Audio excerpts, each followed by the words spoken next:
کہ ایک شخص چہرے پر نقاب ڈال کے حضور کے پاس آتا ہے، پرانے کے بعد کہتا ہے حضور کوفے کا رہنے والا ہوں اور چند سوال پوچھنے آیا۔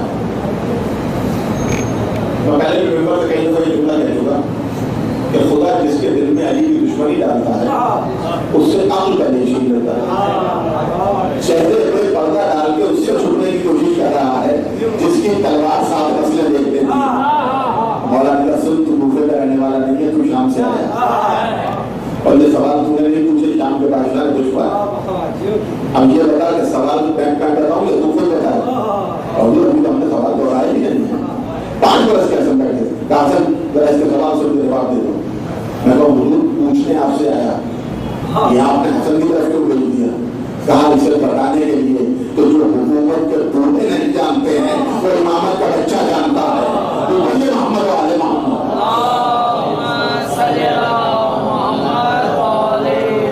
چھوٹی سی امامت نے وہی سوال کیا کہ سوال تم بتاؤ گے یا ہم بتائیں؟ حسن آپ کو سوال معلوم ہے؟ کہا ہاں۔ تو پوچھنے یہ آیا ہے کہ حق و باطل کے درمیان کتنا فاصلہ ہے، تو پوچھنے یہ آیا ہے کہ زمین سے آسمان کتنی بلندی پر ہے، تو پوچھنے یہ آیا ہے کہ مشرق سے مغرب کتنی دیر کا رستہ ہے، تو پوچھنے یہ آیا ہے کہ وہ 10 چیزیں کون سی ہیں جو ہر چیز ایک کے بڑھ کے دوسرے پہ بھاری ہے۔ تو حضور پھر جواب بھی دے دیجیے، سنو جواب۔ حق و باطل کے درمیان 4 انگلیوں کا فاصلہ کا مطلب کا آنکھوں سے دیکھے تو حق ہے، کانوں سے سنے تو باطل، صرف 4 انگلیوں کا فاصلہ۔ جو آنکھ سے دیکھو وہ حق، جو کانوں سے سنو وہ باطل۔ زمین اور آسمان کا فاصلہ اتنا ہی ہے جتنی نظر کی حد ہے۔ مغرب اور مشرق کا فاصلہ 24 گھنٹے کا ہے جو سورج طے کرتا، اور وہ 10 چیزیں جو ہر چیز دوسری چیز سے بھاری ہے اس میں پہلی چیز ہے پتھر۔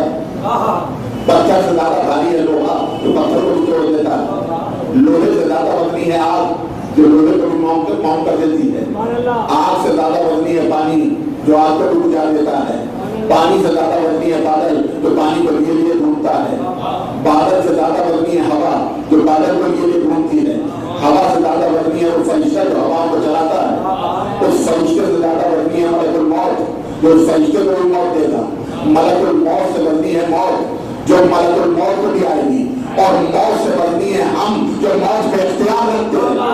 تو بڑھیا محمد و آل محمد۔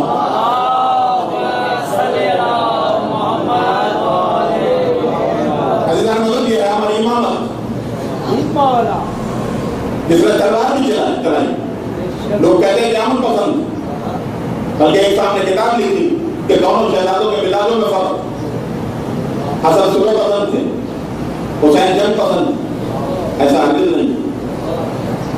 نہ حسن صلح پسند تھے نہ حسین جنگ پسند، بلکہ خدا جنت نصیب کرے علی نقل صاحب کا ایک جملہ ہے، وہ کہتے ہیں نہ حسن نے صلح کی ہے نہ حسین نے جنگ کی۔ مسئلہ صرف اتنا ہے کہ باپ نے ایک بھائی سے صلح کی، بیٹے نے دوسرے بھائی سے جنگ کی، نہ انہوں نے صلح کی نہ انہوں نے جنگ کی۔ تو یہ محمد و آل محمد۔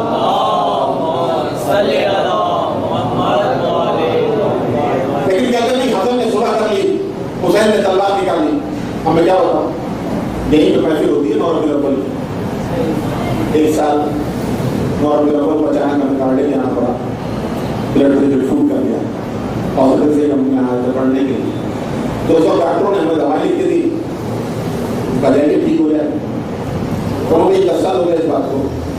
اب جو ہم گئے تو ڈاکٹر نے کہا آپریشن ہوگا،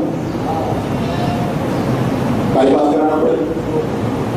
ہم نے کہا وہاں ذرا سی دواؤں سے صحیح ہو گیا تھا، وہ ڈاکٹر اچھے تھے، آپ کیسے ڈاکٹر تو کہہ رہے آپریشن ہو؟ تو لوگوں نے سمجھایا کہ ڈاکٹر کا مسئلہ نہیں ہے، تم 10 سال پہلے آئے تھے، مرض کی نوعیت ایسی تھی جو دواؤں سے کنٹرول ہو سکتی، اب 10 سال کے بعد آئے ہو، اب مرض اتنا بگڑ گیا ہے کہ آپریشن کے بعد گزارا نہیں ہے۔ یہی مسئلہ حسن اور حسین کا ہے۔ جب بیمار اسلام حسن کے پاس آیا تو حسن نے محسوس کیا کہ صلح کرنے سے شفا ہو جائے گی، حسن نے صلح کر لی۔ جب حسین کے پاس آیا تو سوائے آپریشن کے کوئی اور چارہ ہی نہیں ہوتا۔ تو بڑا محمد و آل محمد